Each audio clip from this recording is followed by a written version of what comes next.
एक ऐसा व्यक्ति जिसकी पार्टी यूनाइटेड नहीं है, राजस्थान से लेकर महाराष्ट्र तक, कर्नाटका से लेकर छत्तीसगढ़ तक, जिसकी पार्टी की स्थिति टूटी फूटी है, टुकड़े टुकड़े है, वो और एक और ऐसे व्यक्ति जो खुद तो वैसे हमेशा नंबर 1 अपने प्रदेश में रहना चाहते हैं, पर उनकी खुद की घटती हुई प्रासंगिकता, पॉलिटिकल रेलेवेंस इस प्रकार से है कि आज वो नंबर 3 की पोजीशन में आ चुके हैं।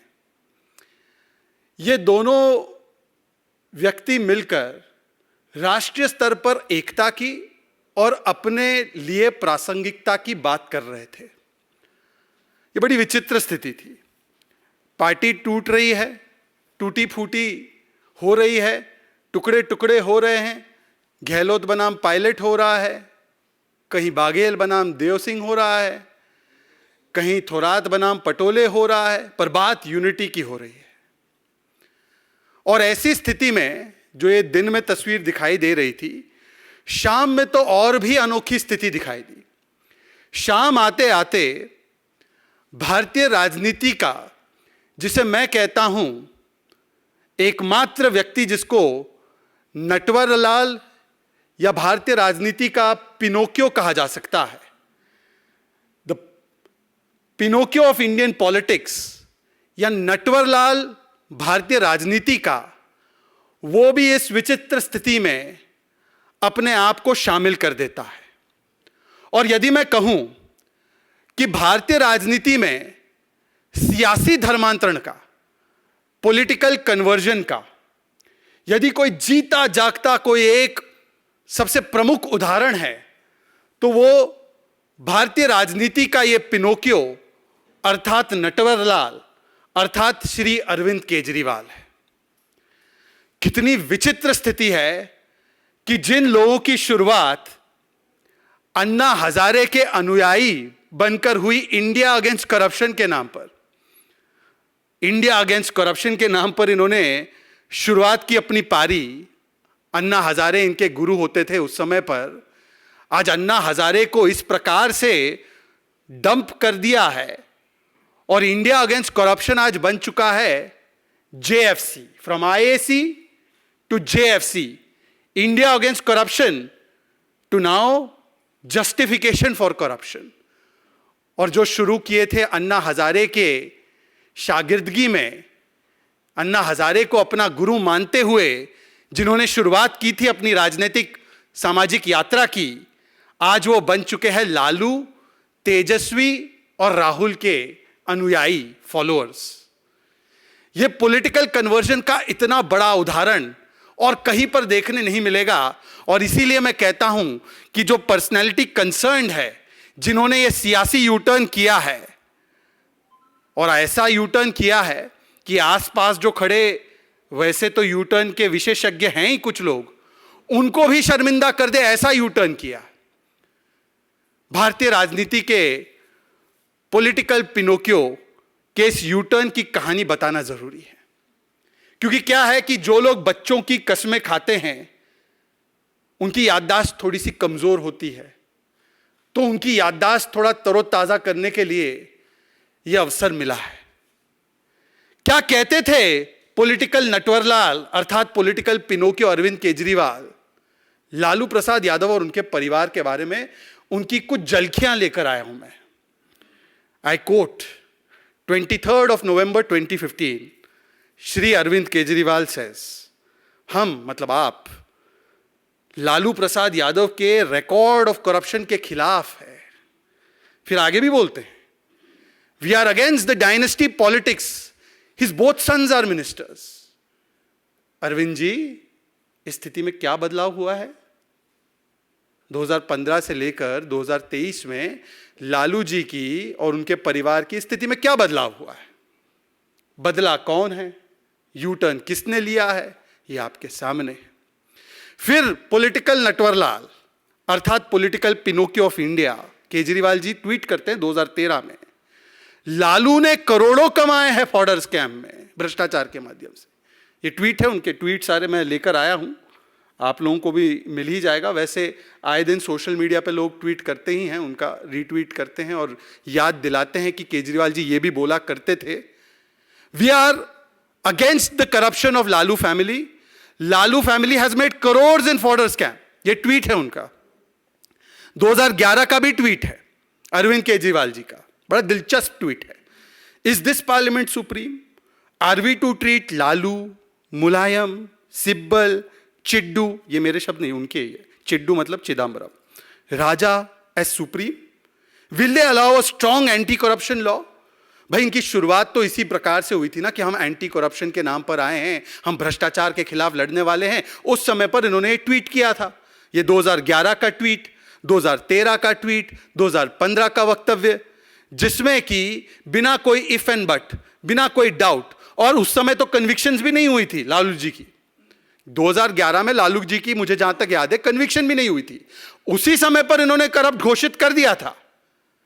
आज क्या स्थिति में बदलाव हुआ है, जब लालू जी एक नहीं अनेकों बार कन्विक्ट हुए हैं, अनेकों केस उनके परिवार पे चल रहे हैं, कहीं पर भी राहत नहीं मिल रही है, तो ऐसी क्या स्थितियां में बदलाव हुई है उनके भ्रष्टाचार को लेकर कि आज पॉलिटिकल पिनोकियो अरविंद केजरीवाल ने इनको गले लगा लिया है, इनके गले से गले मिल रहे हैं। कांग्रेस पार्टी के विषय में क्या कहते थे पॉलिटिकल नटवरलाल, ये तो मैं बताना नहीं चाहता हूं, आपको याद है किस किस को जेल भेजना चाहते थे, किस किस प्रकार से वो कहते थे कि जब सत्ता में आएंगे तो इनको जेल भेजेंगे, उनको जेल भेजेंगे, 13 लोगों की लिस्ट लेकर घूमते थे।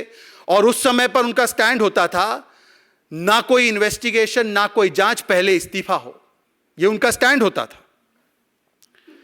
आज पॉलिटिकल नटवरलाल उन्हीं के परिवार के साथ खड़े हैं जिनको वो भ्रष्ट बताते थे और अलायंस बनाने की बात कर रहे हैं उन्हीं भ्रष्ट परिवार के लोगों के साथ। इसीलिए मैं कहता हूं, इसका अगर विश्लेषण किया जाए तो लोकतंत्र बचाना यह बहाना है, असलियत में अपने अपने भ्रष्टाचार को बचाना है। लोकतंत्र बचाओ यह बहाना है, अपने अपने भ्रष्टाचार तंत्र को बचाना है, इसलिए सबको मिलकर एक हो जाना है।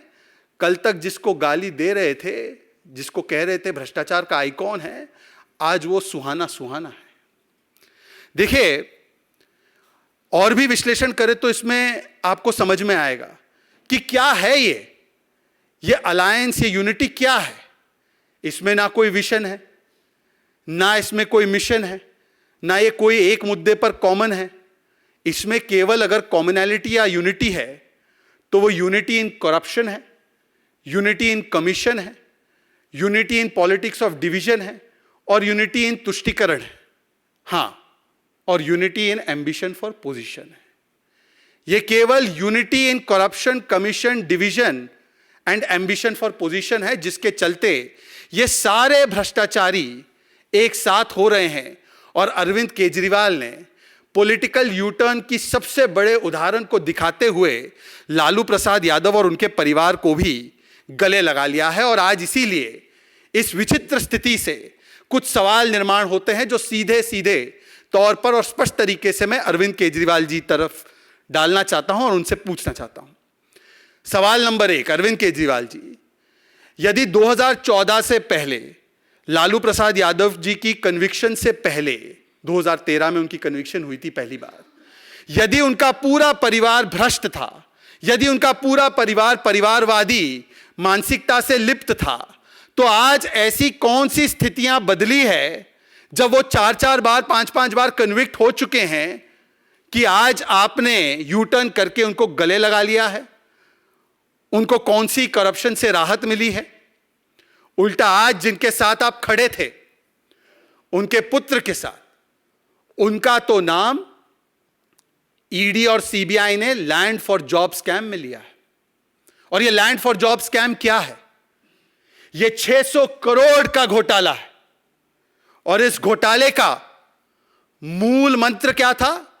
जैसे नेताजी सुभाष चंद्र बोस ने एक समय पर कहा था, तुम मुझे खून दो मैं तुम्हें आजादी दूंगा। ये नेताजी के विचार थे। ये इनके परिवार का विचार क्या था? तुम मुझे लैंड दो मैं तुम्हें जॉब दूंगा। ग्रुप डी और जो एकदम गरीब से गरीब तबके के लिए जो नौकरियां होती है, गरीब समाज के लोग जिस नौकरियों को पाने के लिए इच्छुक होते हैं, ऐसी नौकरियों के एवज में औने पौने दाम पर करोड़ों की जमीन हड़पने का, ऐंठने का काम इनके परिवार ने किया। और ये मैं नहीं कह रहा हूं, ये कोई भारतीय जनता पार्टी नहीं कह रही है। इस पूरे केस के बारे में जानकारी सबसे पहले जेडीयू के ललन सिंह ने दी थी, हमने नहीं दी थी, जेडीयू ने दी थी।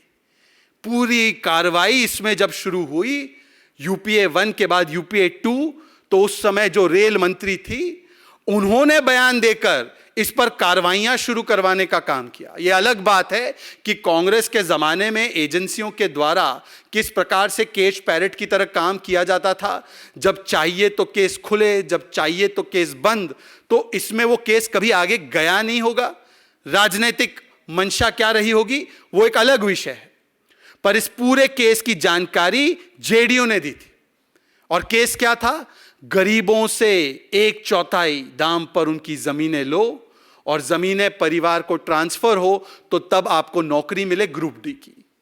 ऐसे व्यक्ति ने, जिसने 600 करोड़ का घोटाला किया है, जिस पर सीबीआई और ईडी की प्रोसीडिंग चल रही है, जिसके प्रॉपर्टीज पर अटैचमेंट्स हो रही है और जिनको हाई कोर्ट तक राहत नहीं दे रहा। ये कोर्ट भी गए थे तेजस्वी यादव समन कॉश करवाने के लिए, आपको याद होगा। कोर्ट ने कहा सीबीआई के सामने पेश होना है, तो 25 तारीख को पिछले महीने पेश भी होना पड़ा। ऐसे व्यक्ति जिनको मैं रिवर्स रॉबिनहुड कहता हूं। रॉबिनहुड क्या करता था? वो अमीरों से चुराता था, गरीबों में बांटता था। ये रिवर्स रॉबिनहुड है। ये गरीबों से चुराते हैं, अपनी जेबें भरते हैं। ये रिवर्स रॉबिनहुड के साथ खड़े हो रहे हैं, पॉलिटिकल पिनोकियो।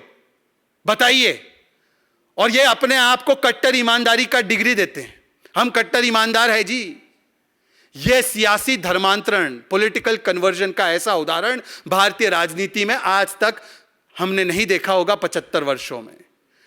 और यह भारतीय जनता पार्टी नहीं कह रही है। तेजस्वी यादव पर जो प्रोसीडिंग्स हो रहे हैं, उनके परिवार पर जो प्रोसीडिंग्स हो रहे हैं, कोर्ट ने कहा है, मैं आपको एक वाक्य पढ़कर सुनाना चाहता हूं कोर्ट ने क्या कहा है।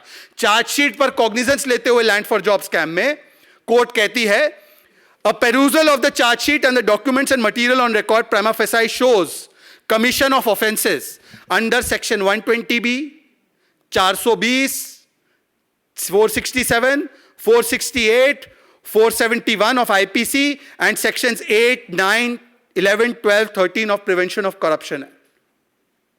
Cognizance is taken. ये कोर्ट का कहना है। कोर्ट ने जिसको प्रथम दृष्टया भ्रष्टाचार में फिर से लिप्त पाया है, कोर्ट ने जिसके परिवार को कन्विक्ट किया है, जिसका नाम एक और स्कैम IRCTC स्कैम में है और जिसकी शुरुआत जो भी हुई है वो जेडीयू के माध्यम से हुई है, उसके साथ खड़े होकर करप्शन के खिलाफ लड़ने की बड़ी बड़ी बातें करते हैं पॉलिटिकल नटवरलाल, पॉलिटिकल पिनोकियो। ये क्या है? ये केवल भ्रष्टाचार बचाओ आंदोलन है। An alliance and coalition to save the corrupt. A coalition of colonial cousins of corruption. यह है इनकी हकीकत और विचित्र स्थिति। और इसीलिए केजरीवाल जी, मैं आपसे एक और सवाल पूछता हूं, यह रिश्ता आखिर कहलाता क्या है? क्या आपने लालू प्रसाद यादव और उनके परिवार को कट्टर ईमानदारी का डिग्री थमा दिया है क्या? यह वही डिग्री तो नहीं है जो आप कई महीनों से सत्येंद्र जैन को थमा रहे हैं, जिनको 10 महीने से राहत नहीं मिली, हवालेबाज कोर्ट ने कहा है।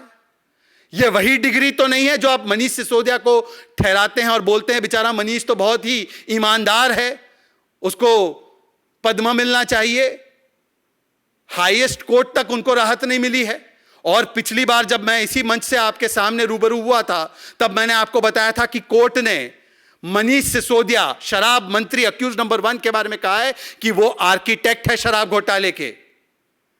कोर्ट ने कहा है कि 90 से 100 करोड़ की घूस ली है मनीष सिसोदिया ने। कोर्ट ने कहा है कि किस प्रकार से इस शराब घोटाले को ऑर्केस्ट्रेट किया गया और एक्सपर्ट कमेटी की रिपोर्ट को दरकिनार किया गया। यह सबूतों के साथ कोर्ट ने प्रथम दृष्टया एस्टैब्लिश किया है। क्या वही डिग्री सर्टिफिकेट मनीष सिसोदिया वाला, सत्येंद्र जैन वाला, यही थमा दिया है क्या तेजस्वी यादव जी और लालू जी को, जरा बताइएगा हमें, बताइएगा एक बार। अभी जो खबर भी मीडिया के माध्यम से अभी मैं पढ़ रहा था आते आते, कि फिर से एक बार मनीष सिसोदिया को अभी राहत नहीं मिली है, पर शराब घोटाले में किस प्रकार से कॉन्स्पिरेसी की गई उसका एक और नमूना सामने। ऐसा नमूना कि ईमेल्स को फैब्रिकेट करके यह दिखाया गया कि पब्लिक अप्रूवल था उनकी पॉलिसी के लिए। ये तो ऐसे कहते ही थे उनके वक्तव्य पुराने कि शराब पॉलिसी जो हमने लाई है वो best policy in the world है, बेस्ट पॉलिसी ये कहते थे। आतिशी कहती थी, उनके और एक सौरभ भारद्वाज कहते थे, संजय सिंह कहते थे, best policy in the world है, बेस्ट पॉलिसी, इससे ज्यादा बेहतर पॉलिसी हो नहीं सकती। फिर यू टर्न करके पॉलिसी कैंसिल कर दी, परंतु ये बेस्ट पॉलिसी साबित करने के लिए मनीष सिसोदिया ने मंत्री होते हुए ईमेल फैब्रिकेट करा के फर्जी ईमेल अपने पास मंगवाए और यह बताया कि यह पब्लिक अप्रूवल आई है इस पॉलिसी के लिए। और बंद कैसे रही थी वो पॉलिसी? एक क्लोज्ड रूम में मोनोपोली क्रिएट करने के लिए, कार्टेल क्रिएट करने के लिए, कुछ लोगों को फायदा दिलाने के लिए।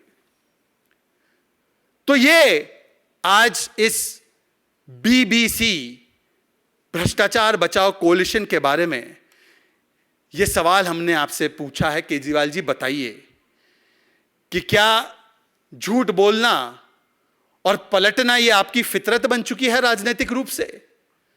आपने जो बड़े बड़े वादे किए थे दिल्ली को कभी पूरे नहीं किए।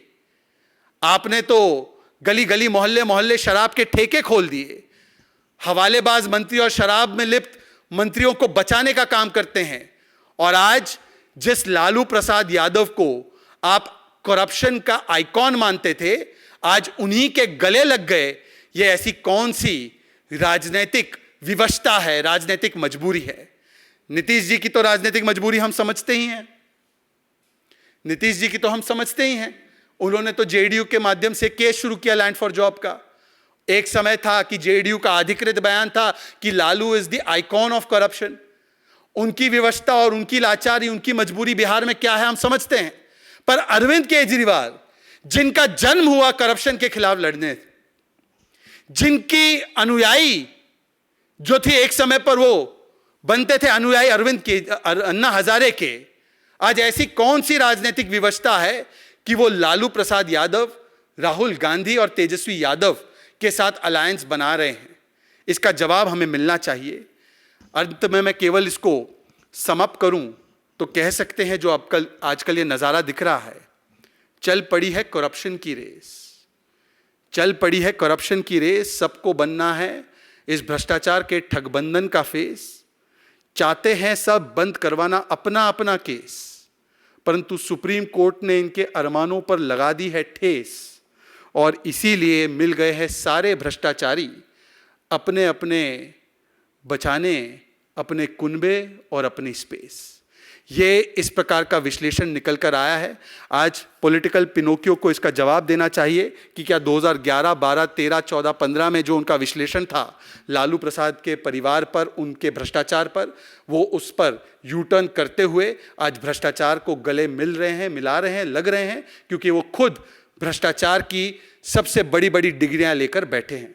बस इतनी बातों के साथ मैं अपनी वाणी को विराम दूंगा।